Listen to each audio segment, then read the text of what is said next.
Margaret awoke, startled, a cold sweat clinging to her. She gathered her thoughts.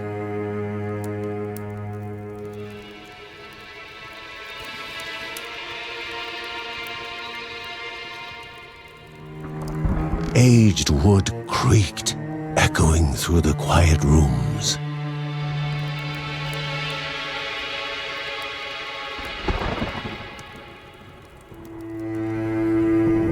Near the house stood a shrine to Rhea Dana, goddess and daughter of the land, of Rhea and a being of comfort.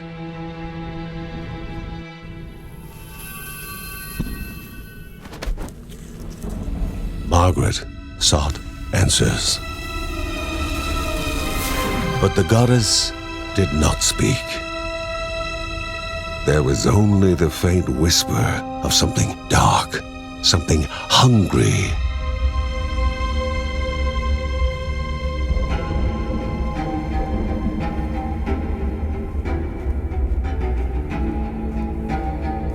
The old seer's bones felt the weight of their age as she climbed.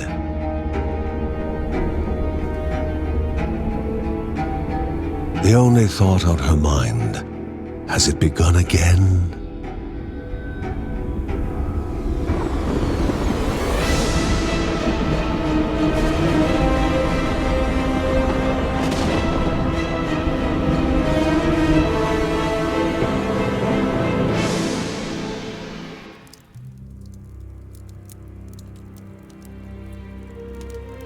John's mission would be a simple one. He was to investigate Rhea's greatest shrine. His mother presented him with a fresh divinity shard.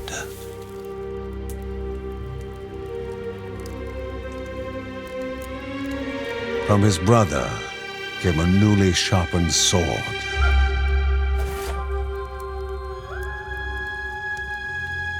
His wife gave him a kiss, and his daughter's hugs were full of reason to return home safe.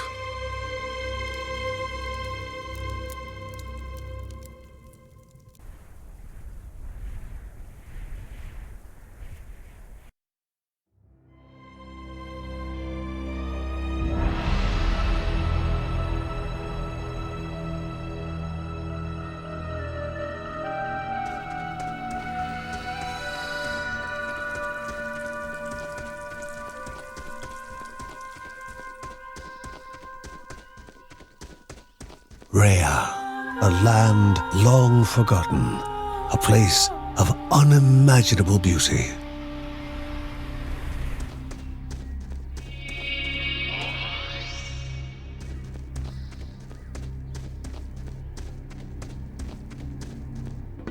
It first appeared as sludge given life, slithering creatures, small and vile.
A wall, impeding further progress.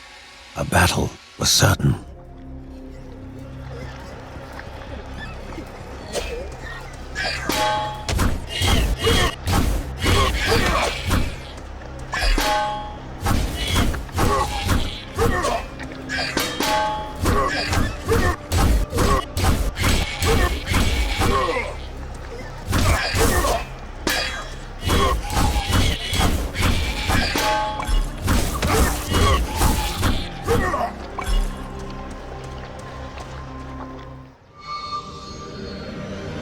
banished by light itself, the corruption abated, leaving the shard cold in hand, dark, in need of life.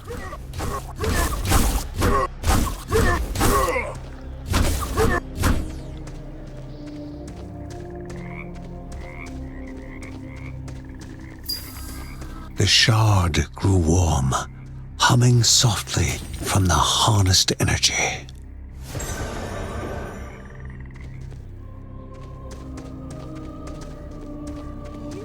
Before him was now one more dangerous than those that came before.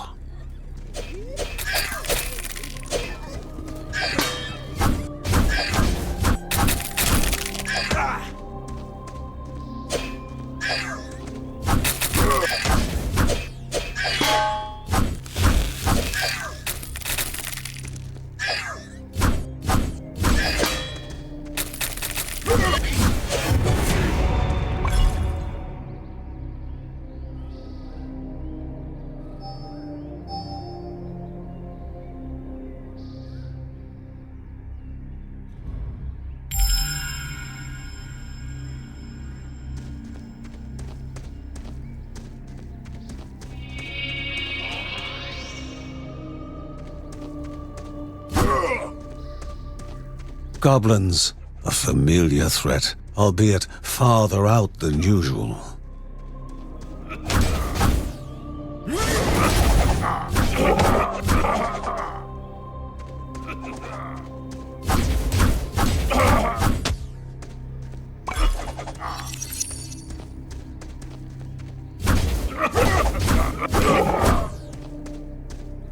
Magnificent, but dangerous. A land of love found and of love lost.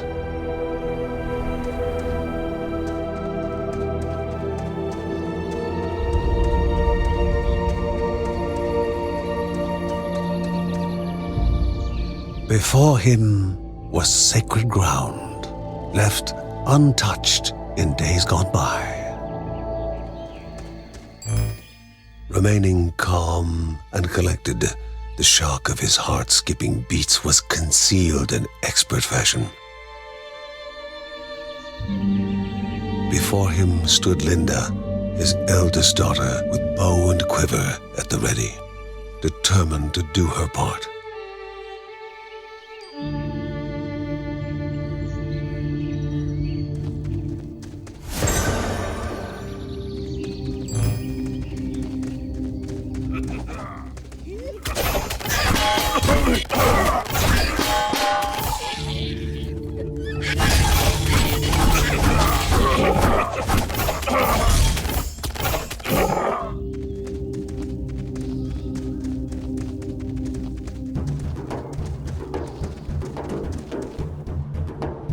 Before the Guardians were not beasts feeding, but monsters consuming, destroying others. They corrupted and distorted, creating even more hungry husks.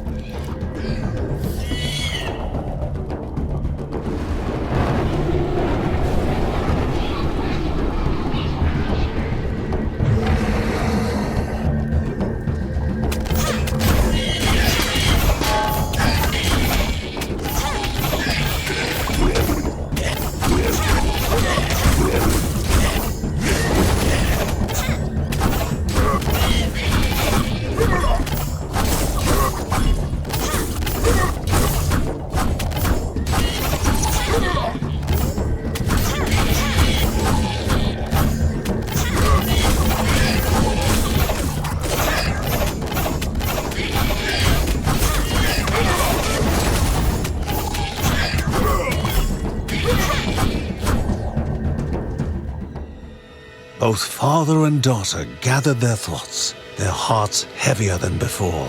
How would they explain what they had witnessed?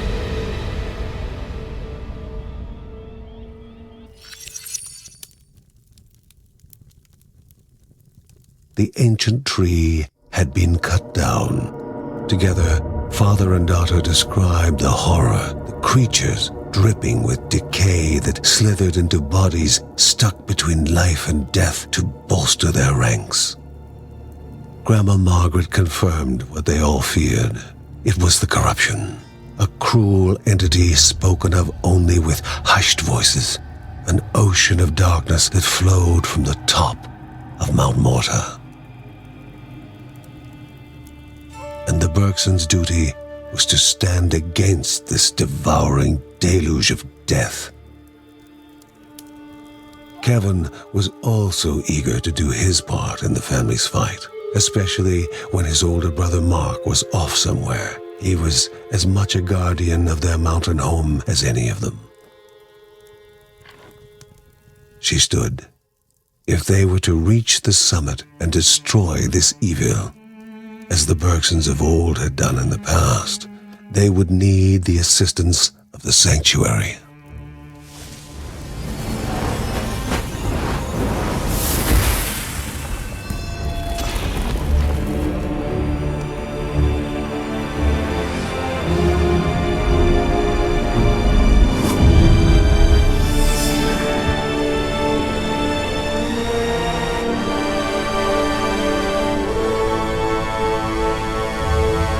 Given to the Bergsons by Rhea herself, the sanctuary was a gateway to the mysterious lands around the mountain.